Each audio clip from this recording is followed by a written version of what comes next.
जिसके सुनने से सब पाप नाश हो जाए। कार्तिक महात्म्य का सुनाओ छठा अध्याय। कार्तिक महात्म्य छठा अध्याय। नारद जी बोले, जब 2 घड़ी रात बाकी रहे तब तुलसी की मृत्तिका, वस्त्र और कलश लेकर जलाशय पर जाएं। कार्तिक में जहाँ कहीं भी जलाशय मिले प्रत्येक जलाशय के जल में स्नान करना चाहिए। गर्म जल की अपेक्षा ठंडे जल में स्नान करने से 10 गुना पुण्य होता है। उससे 100 गुना पुण्य बाहरी कुएं के जल में स्नान करने से होता है और उससे अधिक पुण्य बावड़ी में और उससे भी अधिक पुण्य पोखर में स्नान करने से होता है। उससे 10 गुना झरनों में और उससे भी अधिक पुण्य कार्तिक में नदी स्नान करने से होता है। उससे भी 10 गुना पुण्य वहाँ होता है जहाँ 2 नदियों का संगम हो, और यदि कहीं 3 नदियों का संगम हो तब तो पुण्य की कोई सीमा ही नहीं है। स्नान से पहले भगवान का ध्यान करके स्नानार्थ संकल्प करना चाहिए। फिर तीर्थ में उपस्थित देवताओं को अर्घ्य, आचमनीय आदि देना चाहिए। अर्घ्य मंत्र इस प्रकार है: हे कमलनाथ आपको नमस्कार है, हे जलशाही भगवान आपको नमस्कार है, हे ऋषिकेश आपको नमस्कार है, मेरे अर्घ्य को आप ग्रहण करें। वैकुंठ, प्रयाग तथा बद्रिकाश्रम जहाँ कहीं भगवान विष्णु गए वहाँ उन्होंने 3 प्रकार से अपना पांव रखा था। वहाँ पर ऋषि वेद यज्ञों सहित सभी देवता मेरी रक्षा करते रहे। हे जनार्दन, हे दामोदर, हे देवेश, आपको प्रसन्न करने हेतु मैं कार्तिक मास में विधि विधान से ब्रह्म मुहूर्त स्नान कर रहा हूँ। आपकी कृपा से मेरे सभी पापों का नाश हो। हे प्रभु, कार्तिक मास में व्रत तथा विधि पूर्वक स्नान करने वाला मैं अर्घ्य देता हूँ। आप राधिका सहित ग्रहण करें। हे कृष्ण, हे बलशाली राक्षसों का संहार करने वाले भगवान, हे पापों का नाश करने वाले, कार्तिक मास में प्रतिदिन दिए हुए मेरे इस अर्घ्य द्वारा कार्तिक स्नान का व्रत करने वाला फल मुझे प्राप्त हो। तत्पश्चात विष्णु, शिव तथा सूर्य का ध्यान करके जल में प्रवेश कर नाभि के बराबर जल में खड़े होकर विधि पूर्वक स्नान करना चाहिए। गृहस्थी को तिल और आंवले का चूर्ण लगाकर तथा विधवा स्त्री एवं यति को तुलसी की जड़ की मिट्टी लगाकर स्नान करना चाहिए। सप्तमी, अमावस्या, नवमी, त्रयोदशी, द्वितीया, दशमी आदि तिथियों को आंवला तथा तिल से स्नान करना वर्जित है। स्नान करते हुए इन शब्दों का उच्चारण करें: जिस भक्ति भाव से भगवान ने देवताओं के कार्य के लिए 3 प्रकार का रूप धारण किया था, वही पापों का नाश करने वाले भगवान विष्णु अपनी कृपा से मुझे पवित्र बनाए। जो अमनुष्य भगवान विष्णु की आज्ञा से कार्तिक व्रत करता है, जो मनुष्य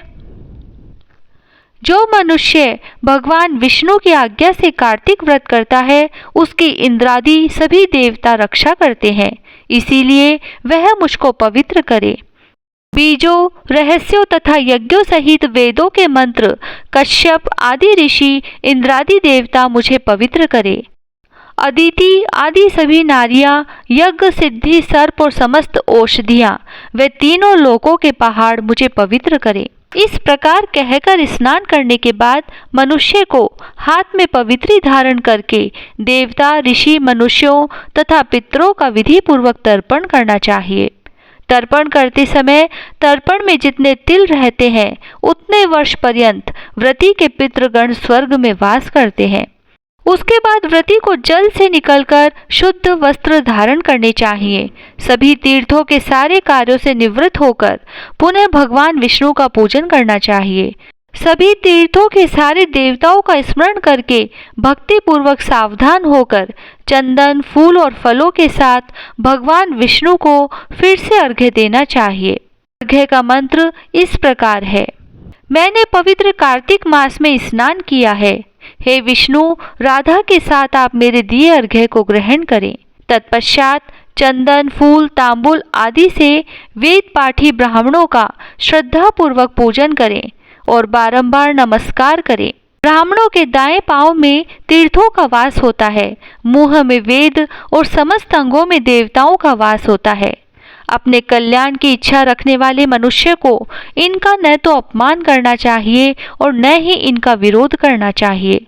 फिर एकाग्रचित होकर भगवान विष्णु की प्रिय तुलसी जी की पूजा करनी चाहिए। उनकी परिक्रमा करके उनको प्रणाम करना चाहिए। प्रणाम इस प्रकार करें, हे देवी, हे तुलसी, देवताओं ने ही प्राचीन काल से तुम्हारा निर्माण किया है और ऋषियों ने तुम्हारी पूजा की है। हे विष्णु प्रिया तुलसी, आपको नमस्कार है, आप मेरे समस्त पापों को नष्ट करो। इस प्रकार जो मनुष्य भक्ति पूर्वक कार्तिक व्रत का अनुष्ठान करते हैं वे संसार के सुखों का भोग करते हुए अंत में मोक्ष को प्राप्त करते हैं। ओम नमो भगवते वासुदेवाय। छठा अध्याय समाप्त। जय श्री राधे। कार्तिक की कहानी। दो सास बहुएं थी। कार्तिक मास आया तो सास बोली, मैं कार्तिक स्नान के लिए तीर्थ जाना चाहती हूँ। बहू बोली, मैं भी चलूंगी। सास बोली, तू अभी बहुत छोटी है, अभी मुझे जाने दे। सासू तीर्थ गई तो बहू कुम्हार के से 35 कुंडे ले आई। रोज एक कुंडा भर कर रखती। उधर गंगा में सासू जी की नथ गिर गई। बहू कुंडे में नहाती हुई बोली, सासू नहावे उंडे, मैं नहाऊं कुंडे। इतने में गंगा की धारा कुंडे में आ गई। साथ में सासू जी की नथ भी आ गई। बहू ने नथ पहचान ली और अपनी नाक में पहन ली। महीना पूरा हुआ, सासू जी आई। बहू सामे लेने लगी तो सास नथ देखकर बोली कि तू यह कहाँ से लाई? तो बहू बोली, यह तो मेरे कुंडे में गंगा की धारा के साथ आ गई। पर सास ने कुछ ध्यान नहीं दिया। फिर सास बोली कि मुझे ब्राह्मण भोज करना है। तो बहू बोली कि सासू जी, 2 ब्राह्मण मेरे भी जिमा दो, मैंने भी कार्तिक स्नान किया है। तब सास ने कहा कि तूने कहाँ कार्तिक स्नान किया? तो बहू बोली, ऊपर चलो, मैं आपको बताती हूँ। ऊपर गए तो देखा सारे कुंडे सोने के हो गए। बहू बोली, मैं रोज कुंडा भरकर रखती और सुबह जल्दी उठकर नहाती और उल्टा करके रख देती। तब सासू जी बोली कि बहू, तू तो बहुत भाग्यवान है जो साक्षात गंगा जी तेरे पास आई। तूने श्रद्धा और विश्वास से कार्तिक स्नान किया तो भगवान ने तुझे फल दिया। दोनों सास बहू ने धूमधाम से ब्राह्मण जिमाकर दक्षिणा देकर विदा किया। हे गंगा मैया, जैसे बहू पर कृपा की, उसको कार्तिक स्नान कराया, वैसे हम सबको कराना। तुलसा जी की कहानी। कार्तिक के महीने में सब कोई तुलसा माता को सींचने जाती।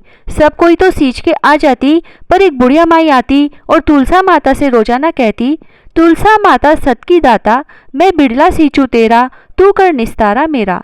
तुलसा माता अड़ुआ दे, लडुआ दे, पीतांबर की धोती दे, मीठा मीठा ग्रास दे, बैकुंठ का वास दे, चटके की चाल दे, पटके की मोत दे, चंदन का काठ दे, झालर की झिनकार दे, साई का राज दे, दाल भात का जीमन दे, 11 का दिन दे, कृष्ण का कांधा दे।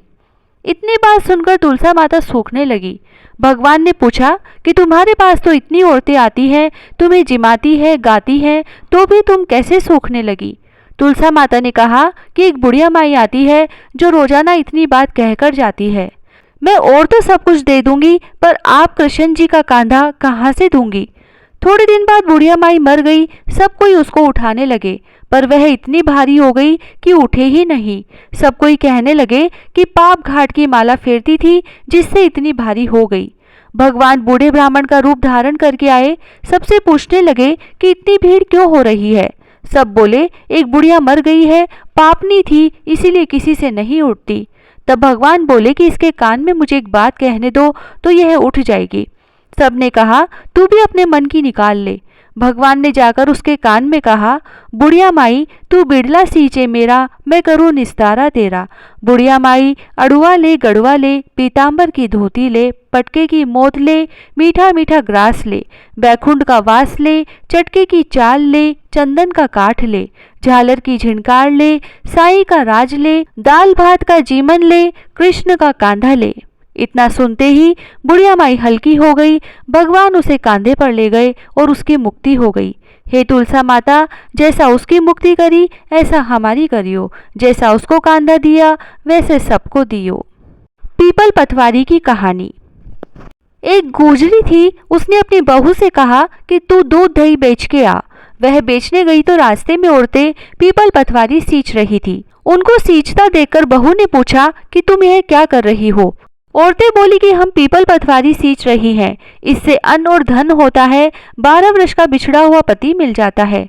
बहू बोली, ऐसी बात है तो तुम तो पानी से सींचती हो, मैं तो दूध से सींचूंगी। अब तो गुजरी बहू रोजाना दूध दही बेचने ही नहीं जाती, वह रोजाना दूध तो पीपल में और दही पटवारी में सींचती। सास दूध दही का दाम मांगती तो कह देती कि महीना पूरा हो जाने पर दे दूंगी। कार्तिक का महीना पूरा हो गया, पूनम का दिन आया। बहू पीपल पटवारी के पास जाकर बैठ गई। पटवारी ने पूछा कि तू मेरे पास क्यों बैठ गई? तब बहू बोली कि सासू दूध दही का दाम मांगेगी। पीपल पटवारी बोली कि मेरे पास क्या दाम रखा है, ये भरा डिंडा पान पतूरा है, इसको ले जा। बहू ने वही ले जाकर कोठरी में रख दिया और डर के मारे कपड़ा ओढ़कर सो गई। सासू बोली कि बहू पैसे ला। बहू बोली कि कोठरी में रखा है। सासू ने कोठरी खोल के देखी तो हीरा मोती जगमगा रहे हैं। सासू बोली कि बहू इतना धन कहाँ से लाई? बहू ने आकर देखा तो सच्ची में ही धन भरा हुआ है। बहू ने सासू को सारी बात बता दी। सास ने कहा कि अब की कार्तिक में मैं भी पटवारी सींचूंगी। कार्तिक आया, सास दूध दही तो बेचकर आ जाती और हांडी धोकर पीपल पटवारी में चढ़ा देती। आकर बहू से कहती कि मेरे से दाम मांग। तब बहू कहती, सासू जी कोई बहू भी दाम मांगती है क्या? पर सासू कहती कि तू मांग। बहू बोली कि सासू जी पैसे लाओ, तो वह पीपल पटवारी के पास जाकर बैठ गई। पीपल पटवारी ने सासू को भी पान पतूरा भरा डिंडा दे दिया। उसने वही ले जाकर कोठरी में रख दिया। बहू ने खोलकर देखा तो उसमें कीड़े मकोड़े बिलबिला रहे हैं। बहू ने कहा, सासू जी यह क्या है? तब सास ने आकर देखा और बोलने लगी कि पीपल पटवारी तो बड़ी दोगली पटपीटन है, इसको तो धन दिया और मुझको कीड़ा मकोड़ा दिया। तब सब कोई बोलने लगे कि बहू तो सत की भूखी सींचे थी, तुम धन की भूखी सींची। हे पटवारी माता, जैसा बहू को दिया वैसा सबको देना, जैसा सास को दिया वैसा किसी को मत देना। लपसी तपसी की कहानी। एक लपसी था, एक तपसी था। तपसी तो भगवान की तपस्या करता। लपसी रोजाना सवा सेर का हलवा बनाकर भगवान को भोग लगाकर टाली हिलाकर जीम लेता। एक दिन दोनों में झगड़ा हो गया। लपसी बोला मैं बड़ा, तपसी बोला मैं बड़ा, क्योंकि मैं भगवान की तपस्या करता हूँ। नारद जी बोले कि तुम्हारा फैसला मैं करूँगा। दूसरे दिन तपसी नहाकर आने लगा तो नारद जी ने 1.25 करोड़ का मुंदड़ा तपसी के आगे गिरा दिया। उसने आंख खोलकर देखा तो मुंदड़ा पड़ा था। उसने उठाकर पैर के नीचे दबा लिया और तपस्या करने लगा। उधर लपसी ने सवा सेर का हलवा बनाकर भगवान को भोग लगाकर टाली हिलाकर जीम लिया। इतने में नारद जी आए और दोनों को अपने पास बैठाया। दोनों पूछने लगे कि कौन बड़ा है। नारद जी ने तपसी से कहा कि अपना पांव हटा। पांव हटाते ही मुंदड़ा निकला। तब नारद जी बोले कि मुंदड़ा चुराने से तेरी तपस्या भंग हो गई है, इसीलिए लपसी बड़ा है। तपसी कहने लगा कि मुझे मेरी तपस्या का फल कैसे मिलेगा? नारद जी बोले कि तेरी तपस्या का फल कार्तिक नहाने वाली देंगी। सब कहानी कहकर तेरी कहानी नहीं कहेंगी तो कार्तिक का फल तुझे हो जाएगा। धोती देकर अंगोछा नहीं देंगी, सीधा देकर दक्षिणा नहीं देंगी, ब्राह्मण जिमाकर दक्षिणा नहीं देंगी, दीवा चास कर हाथ न जोड़े तो तेरा पुण्य होगा। कपड़ा दे के बटन न लगावे, दाहिने हाथ नाड़ा बांधे तो सबका फल तुम्हें हो जाएगा। और इतना कहकर नारद जी चले गए। लपसी को फल लपसी ने हो जो, तपसी को फल तपसी ने हो जो, माँ की कथा कहानी को फल माँ ने हो जो। विनायक जी की कहानी। एक बुढ़िया माई थी, वह मिट्टी के गणेश जी की पूजा करती थी। वह मिट्टी के गणेश जी रोज बनाती, रोज गल जाते। सामने एक सेठ का मकान बन रहा था तो वह वहां जाकर बोली कि पत्थर का गणेश बना दो। मिस्त्री बोले जितने में हम तेरा पत्थर का गणेश गढ़ेंगे उतने में अपनी दीवार न चीनेंगे। बुढ़िया बोली कि राम करे तुम्हारी दीवार टेढ़ी हो जाए। अब उनकी दीवार टेढ़ी हो गई। वो बनावे और ढा देवे, बनावे और ढा देवे। इस तरह करते करते शाम हो गई। शाम को सेठ आया और उसने कहा आज कुछ भी काम नहीं किया। तो मिस्त्री कहने लगे कि एक बुढ़िया आई थी, वो कह रही थी कि मेरा पत्थर का गणेश गढ़ दो। हमने नहीं गढ़ा तो उसने कहा कि तुम्हारी दीवार टेढ़ी हो जाए, जब से दीवार सीधी ही नहीं बन रही। सेठ ने बुढ़िया को बुलवाया और कहा कि हम तुझे सोने का गणेश मढ़ देंगे, हमारी दीवार सीधी कर दो।